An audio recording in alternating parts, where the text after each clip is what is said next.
Hi everyone, to another episode of Dimitra's Dishes. Today we're going to be doing another freezer prep video. These are all dishes that freeze beautifully, that make life so easy. We're going to begin by making gyro slices, lasagna. We're going to make flatbread pita. Bread freezes so well, you guys, and it's so good, especially compared to the stuff in the stores. Same thing with the gyro slices, same thing with everything. And for a dessert, we're going to be making banana bread. One is for today, and the other one is going to go in the freezer. If you have something coming up that you know you'll be extra busy for, it is a good idea to stock up your freezer, or at least fill it up with a few things, so that way whether you're having guests come to visit or you just know that it's going to be a busy time of the year for you, it's good to have these on hand. They make life so easy. Everyone loves a homemade meal. Now, we're going to begin with the gyro slices. It's one of my most popular recipes on here, on YouTube, and on the blog, because it tastes so good. It's so easy to make, very good ingredients, high quality compared to the stuff that you get in the grocery stores. They do sell already prepared gyro slices in grocery stores, Costco, restaurant supply stores, but let me read some of the ingredients and then you decide if you want to be eating those. So this one here, it's one of the most popular ones. It says that it has beef and lamb, which I'm surprised because some of them just have a little bit of beef and it's not even one of the main ingredients. Water, soy protein concentrate, breadcrumbs, which have a bunch of things you don't want to eat, cottonseed oil, soybean oil, all these things that are really bad for you, salt, MSG, onion, spices, and flavorings, whatever those are. This is actually one that's a little bit cleaner than other ones, and this is stuff that I don't want to be eating. I draw the line at foil trays. I'll bake in a foil tray, but I won't eat half of the things that I just listed, or at least I try not to, and I think you do too. That's why you watch the channel and you make food at home for your family. And the same thing goes with flatbread. For some reason, it is so hard to find really good quality flatbread at the store. It's either going to be dry or it's going to be so squishy that it tastes artificial, and that's because a lot of the ingredients in it are things that you don't want to eat. Highly refined soybean oil, I don't know what rice dextrin is, a bunch of things that are just not good for you. And when you make it at home, it's literally like 4 or 5 ingredients. Takes just a little bit of time to put them all together. 30 minutes to bake everything. You can make like 20 pita breads, and if you eat them throughout the week, they keep fresh in your refrigerator. If you want to freeze them, they stay fresh for a month or 2. I mean, you really can't beat it. Let's get started. Okay, so I'm going to begin by prepping the lasagna meat sauce. So I have 2 onions that I'm just going to finely chop.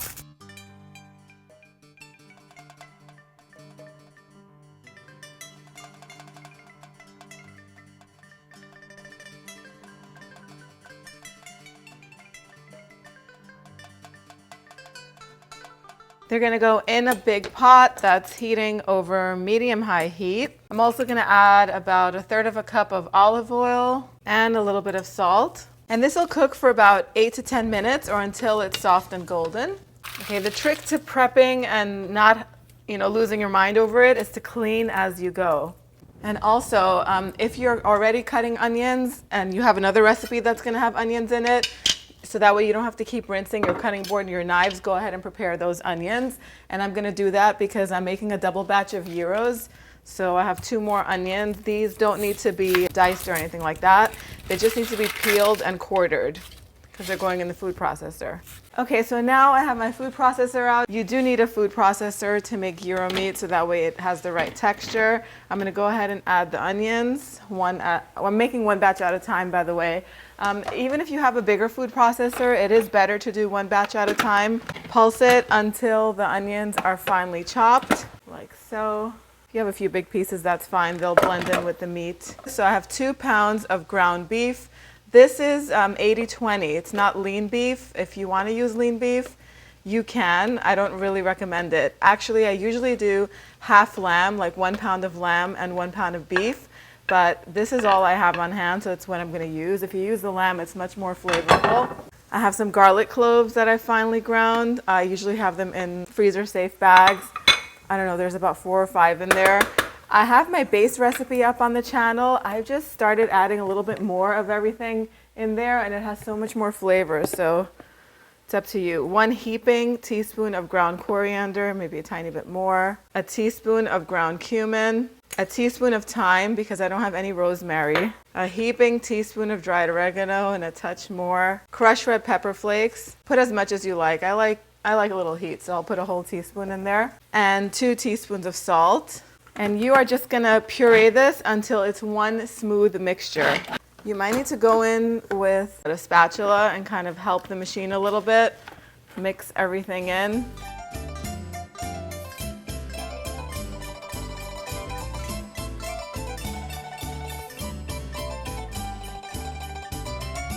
And that's it, it's ready. If you wanted to, you could definitely throw in some fresh herbs in here. I've done that before and it really adds to the flavor. You don't have to, it's still gonna be really good. It doesn't look great right now, but trust me, it's gonna taste really good. So I have 2 loaf pans. This is gonna all go in 1 loaf pan, and then I'm gonna do the same thing for the second batch. So I like to put some parchment paper in there, just crumble it up. Crumbling up the parchment paper really helps keep it in place. And then you just open it back up and just nestle it in there, nothing fancy. If you want to, you could spray this with oil. I never do that. It has no problem coming out later on. And just put all of the meat in here and pack it in, kind of compress it. That's gonna help you later on when you go to slice it. It won't fall apart if it's compressed properly. Okay, I'm just gonna do the same thing for the second loaf pan, then we're gonna move on. The oven is preheated to 325 degrees Fahrenheit. They're gonna both bake on the center rack for about an hour. All right, so back to the lasagna meat sauce. The onions are ready. I'm just gonna add the garlic to it, about 10 to 12 garlic cloves. The more the merrier. Get that in there and just warm it through. And then I have 4 pounds of ground beef. If you prefer a ground poultry, you could use that. Lamb, you can use that. Whatever you have and whatever you love. And season that with some black pepper. And I'll do 2 teaspoons of salt. If it needs more later on, I'll definitely add some more. I'm just gonna cook this until all the pinkness goes away on medium-high heat. Okay, so once all or most of the pinkness is pretty much gone from the meat, you can move on and add 2 cans of crushed tomatoes. These are 15-ounce cans. I'm also gonna rinse them out with water. I don't wanna waste any of that. The water will evaporate later on while it's cooking. I'm gonna add some more water because there's more sauce in there. But we need about 30 ounces or more. This is all I have, but in case I run out, I also have a jar of pasta sauce that I'm gonna go to if I need it, because I like my lasagna to be nice and saucy. Then I'm gonna add some crushed red pepper flakes. Leave them out if you don't like them. A teaspoon of thyme. And I'll add about half a teaspoon of ground cinnamon. Even though that's not traditional, I've started adding it to all my meat sauces because it just makes it so aromatic and it adds really nice flavor. So I'm just gonna cook this for about 40 minutes or so, or until it thickens beautifully. You want all that water that was added to evaporate, and you want the meat sauce to be nice and thick. Just gonna cover it a little bit like this. And while that's happening, very important to clean as you go. If you don't clean as you go, you're gonna have a huge mess at the end, and then it kind of defeats the purpose of doing this to kind of make your life easy. Just wash everything as you go, and everything's gonna stay nice and clean. I also like to have, this is just rubbing alcohol.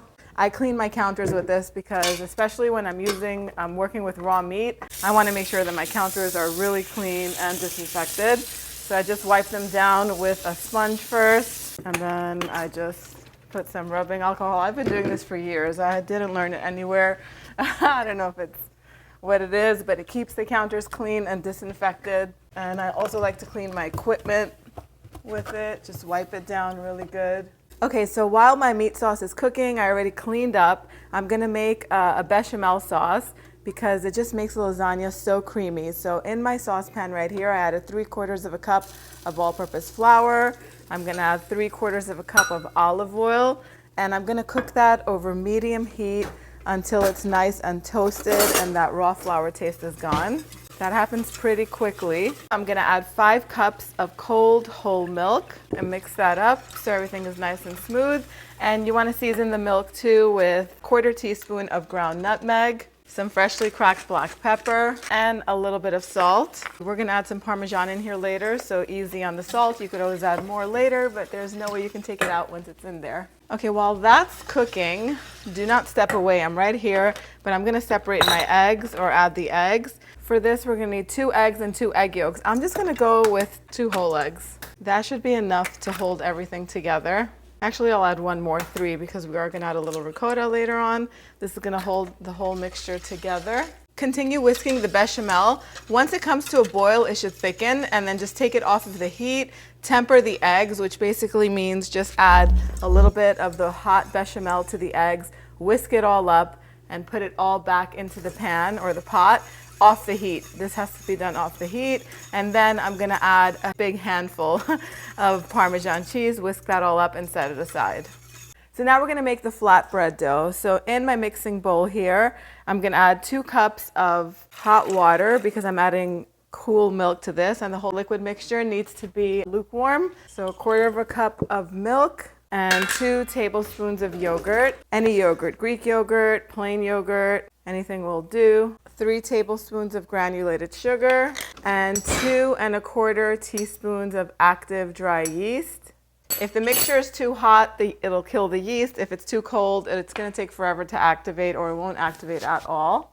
Just gonna give that a little mix. You wanna set this aside for about 8 minutes or so, so that way you can make sure that your yeast is good. Yeast rarely goes bad, but when it does, nothing will rise. So once you see a puffy cloud form on the top, that's how you know your yeast is good, and then you could add all the remaining ingredients.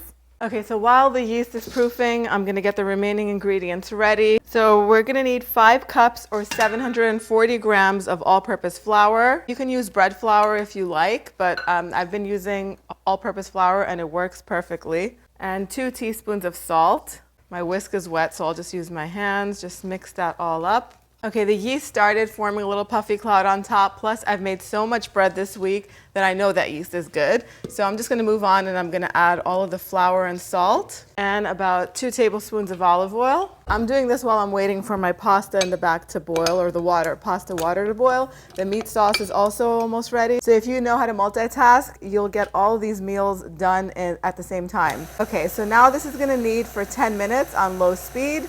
Then I'm gonna transfer it back into this bowl. So I'm gonna grease this bowl a little bit with olive oil.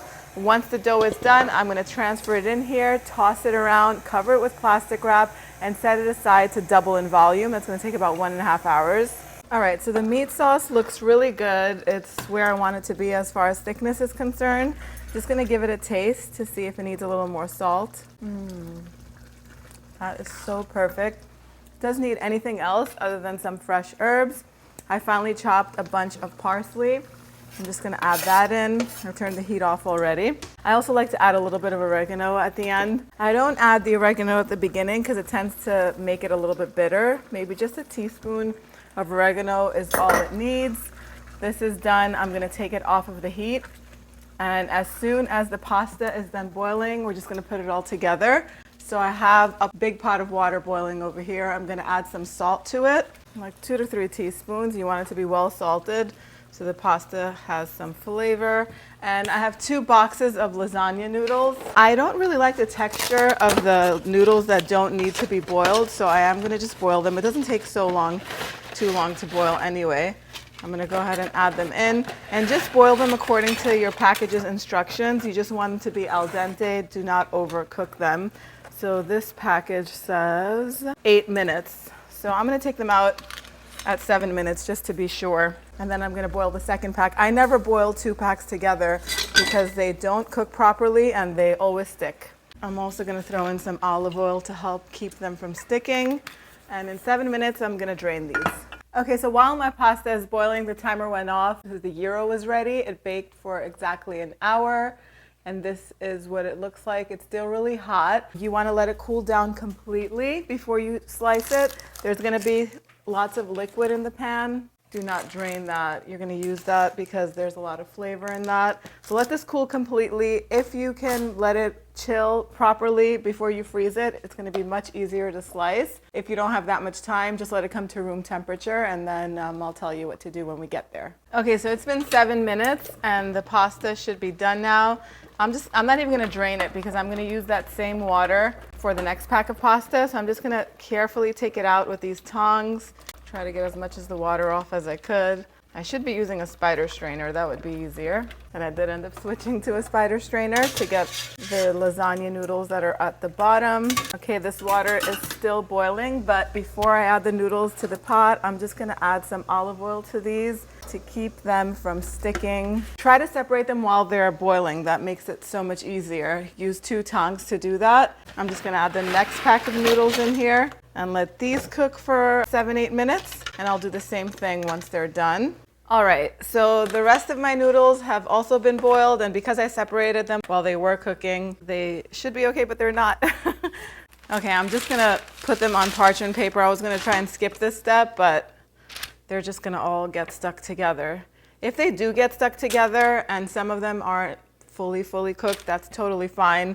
They'll continue to cook with all that sauce. I just layering them over parchment paper. I did pour lots of olive oil over them as soon as they came out. If you want a much easier preparation and you don't care about the whole aesthetic of the lasagna, ziti would be really good in here, or rigatoni. You could just mix it all up and pour the sauce on top and call it a day. That'll be totally fine. If you want to put the extra love and care into making this dish, it's worth it too, because everyone loves lasagna. So now I have my foil trays ready.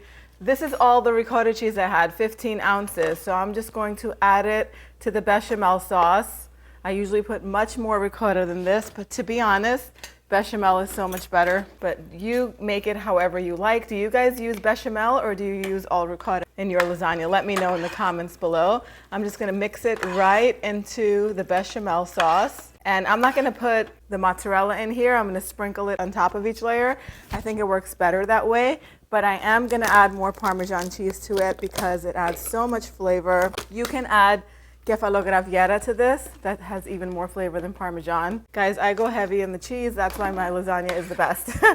If you don't want to make it that good, add less cheese. It's up to you.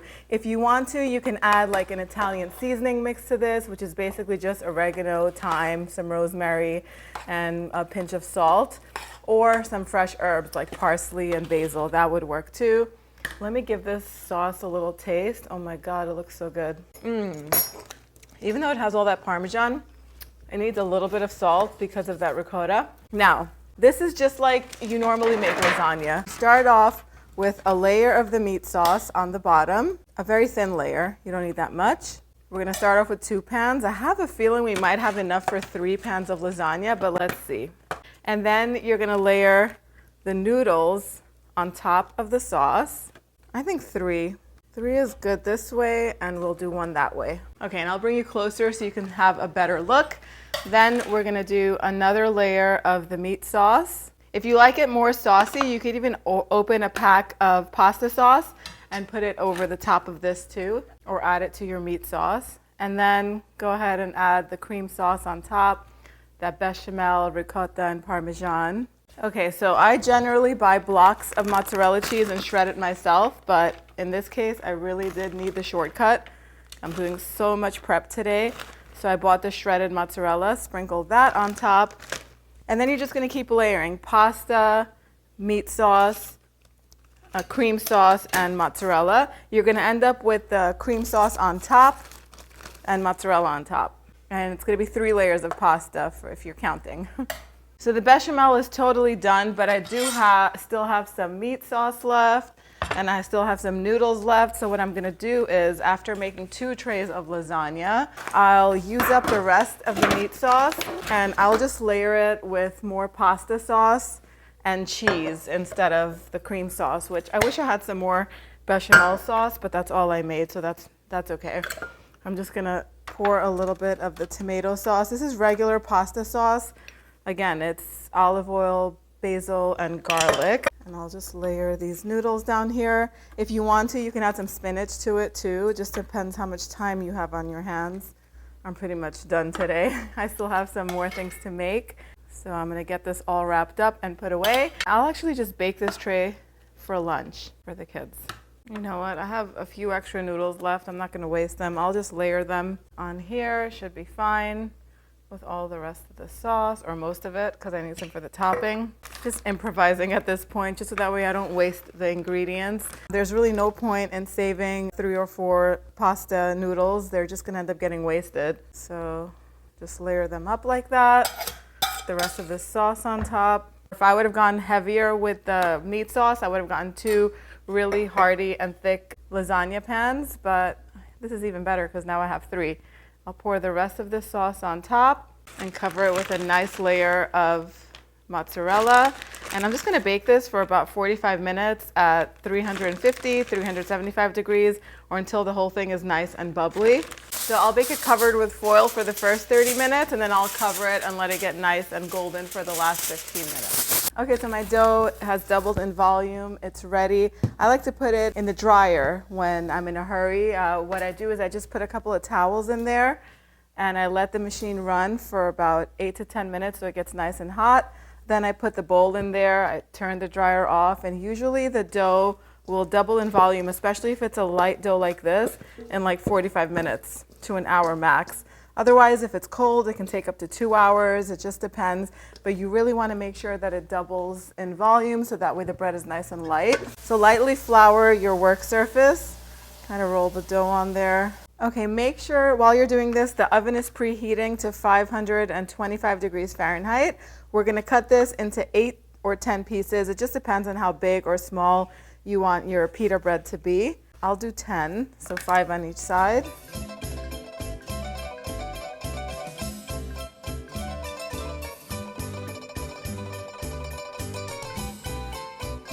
And then just roll each portion into a ball. You could also do that on the counter.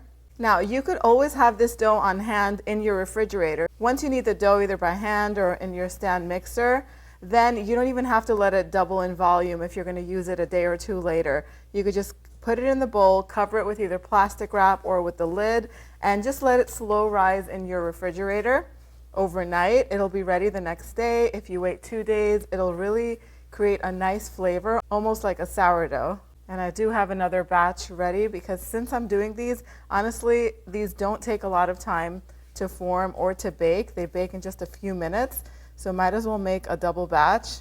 That's been my motto lately, double batch. But it's a lifesaver. The ingredients in store-bought flatbread are not the best. These are very good. As you can see, there's just some really basic ingredients: flour, salt, yeast, milk, yogurt. Really healthy when you make them at home. Now I'm just going to lightly flour the work surface, and either with your hands or with a rolling pin, just stretch them out, and then have some trays ready lined with some parchment paper, and just place them right on the trays.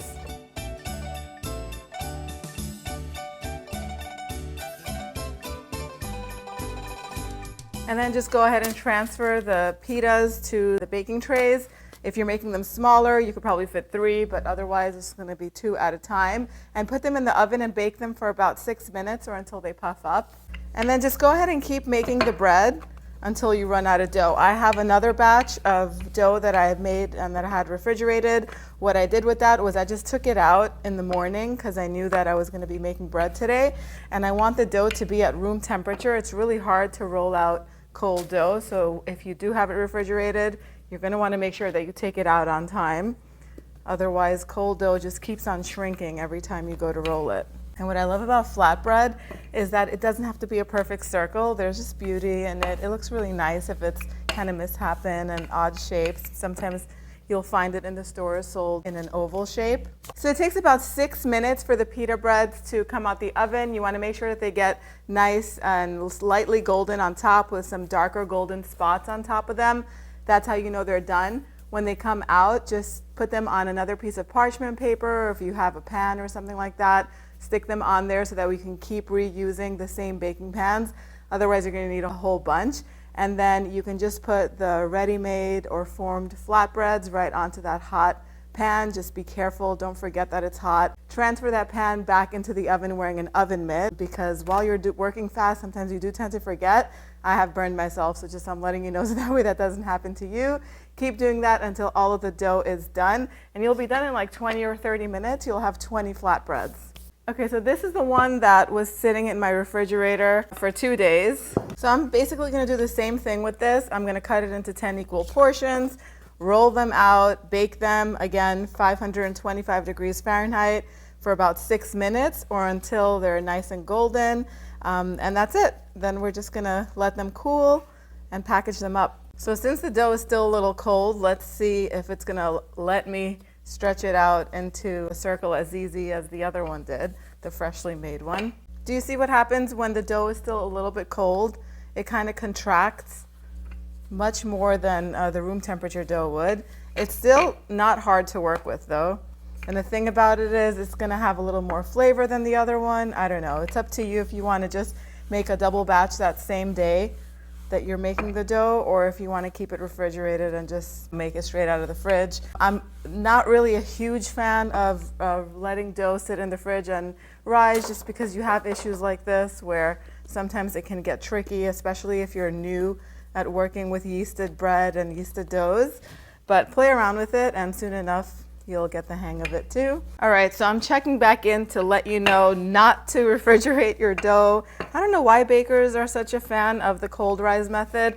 I hardly ever have luck with it. Do you see how much it's just shrinking up? It's kind of sticking together. I had to put so much flour, which means it's gonna be a little bit on the drier side. It doesn't work. It's not worth it's just not worth it. Don't do it. And for some reason now that I started recording, it looks better than it did before. But let me show you what I mean with this one right here. They're a pain to work with. It's taking double the time to roll them out. So don't do it. Don't do the cold rise method. Just make a double batch in the mixer or by hand if you're gonna make a double batch, and just let it rise and do the whole thing. Do you see what I mean? See that? Very annoying. Look at it. It's like, I don't know if you can see it, it's wrinkling, it's getting scrunched up together, it's sticking, it's shrinking, all the bad things are happening. All right, so the last thing is the dessert. So I'm making 2 batches of my banana cake recipe because I have lots of bananas in my freezer that I need to use up. I don't know if you know it, but you can freeze your bananas. If they're overly ripe, you could put them in a Ziploc bag, put them in the freezer, and then use them in smoothies or to make this banana cake, which is delicious. So I have 10 bananas here and all of their juices. This is a double batch of my recipe. You can mix this all up by hand, but because I'm doing a double batch, it's kind of hard to incorporate all that flour by hand, so I'm using my mixer. 1.5 cups of granulated sugar. I'm also gonna add the eggs in here, 4 eggs, 2 teaspoons of vanilla, and 8 ounces or 2 sticks of butter that's been melted. Okay, I'm gonna get this going until the bananas are all mashed up. We're almost there. I'm also gonna add 1 cup of plain yogurt. This is just plain yogurt. It's whole milk yogurt, not Greek yogurt. You can definitely add Greek yogurt if that's what you have. If you don't have yogurt, you can use milk, but it won't be as thick, but it is a good substitute. Sour cream, half milk will also work. Now, before I start mixing that, I'll tell you about my dry ingredients. I have 4 cups of all-purpose flour in here, 3 teaspoons of baking powder, 1 teaspoon of cinnamon, this is ground cinnamon, and 2 teaspoons of baking soda. I'm just gonna, and I put a little pinch of salt in here. I'm just gonna whisk these all up. I'm gonna turn the mixer back on and let this mix really well. Then I'm gonna slowly add the flour ingredients in here. As soon as all the flour is in here and combined, then it's ready. I'm gonna turn it off. Okay, so I use the residual butter from the wrappers to grease the pan.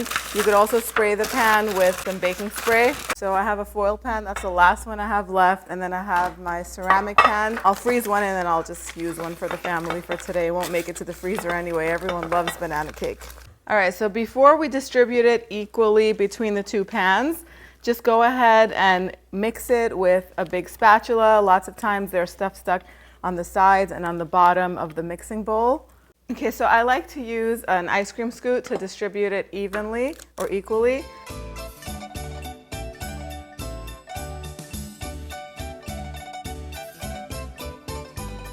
And then just go ahead and spread it out. And this is gonna bake at 350 degrees Fahrenheit for about 35 minutes or so, or until a toothpick that's inserted into the center comes out clean. Okay, once you're done, and I'm almost done with this, I'm just waiting for my banana cake to come out of the oven, and then everything else is pretty much put away. I'm finished with it. It took a few hours and I have so many things in my freezer now. Now, the gyro slices, you want to make sure that they chill really well before you slice them. If it's at room temperature, that'll be good enough. If you have time to refrigerate them and then slice them the next day, you can get the slices super thin the way you get them at a restaurant. If you don't really care about that, I like mine a little bit on the chunkier side anyway, so I could get a nice char on one side and it gets a little crispy but yet not dried out. If you don't really care about it, like I said, as soon as they're at room temperature, you just take them out of the pan and you put them on a cutting board and you slice them to the thickness that you like. I like to save the juices and dip the slices in the juices, and then I transfer the slices in either freezer-safe bags or in a freezer-safe container. I'm not going to freeze all of these because my family loves these. I'm going to keep some in the refrigerator, some in the freezer. They'll stay fresh in the refrigerator for about 4 days if they even last that long. And in the freezer, 2 to 3 months, they'll keep fresh.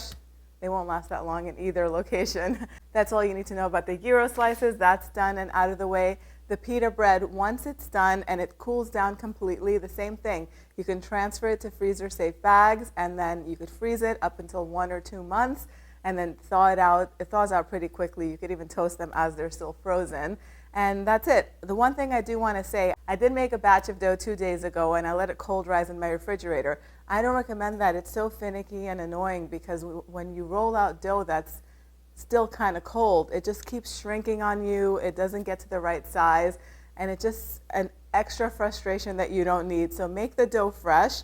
As you can see, there's a little bit of a difference between the cold dough and the fresh dough. The fresh dough just rolls out so easily. You could just make 2 batches in your mixer and they'll take the same amount of time to rise, about 1.5 to 2 hours, and the same amount of time to cook, and they'll all be uniform in size and just roll out super easily. That's just one thing that you should keep in mind. I know a lot of people are a fan of the cold rise method. I'm not. I took out the bowl in the morning many hours ago and it was still kind of cold when I went to work with it. So just don't even bother. Now with the lasagna, just once it cools down, then go ahead and cover it with 1 or 2 layers of aluminum foil. Make sure that you label it. When it comes time to baking it or cooking it, you want to thaw it out a day ahead of time in your refrigerator and then preheat your oven to 375 degrees Fahrenheit. Cook it covered for about 30 minutes, then uncover it, and I would even raise the temperature to 400 degrees and cook it for another 15 minutes or until it's nice and bubbly and it's nice and golden on top. I like it when the cheese almost looks like pizza, when it has some golden brown spots all over the top of it. And then you just go ahead and you serve it to your family. It's so delicious and so easy and great to have on hand. One tip to keep in mind when you're doing this, because it is a lot of work, clean as you go. Each time you have 10 minutes in between when you're doing something, wash all the dishes, quickly put them away. If you have a vacuum, vacuum up really quickly. That way, by the end of it, it won't take you the same amount of time to clean up the mess. That's really all I have to say today. I hope you guys give these recipes a try. As far as the cake goes too, once it cools completely, you wrap it up with plastic wrap and foil, and then you can keep it in your freezer and it'll keep fresh for 1 or 2 months. Let it come to room temperature before you serve it. It's so good. Before serving it, dust some powdered sugar and cinnamon on top. That'll just make it extra special. Thank you so much for spending time with me today. I'll see you all next time. Yes, us.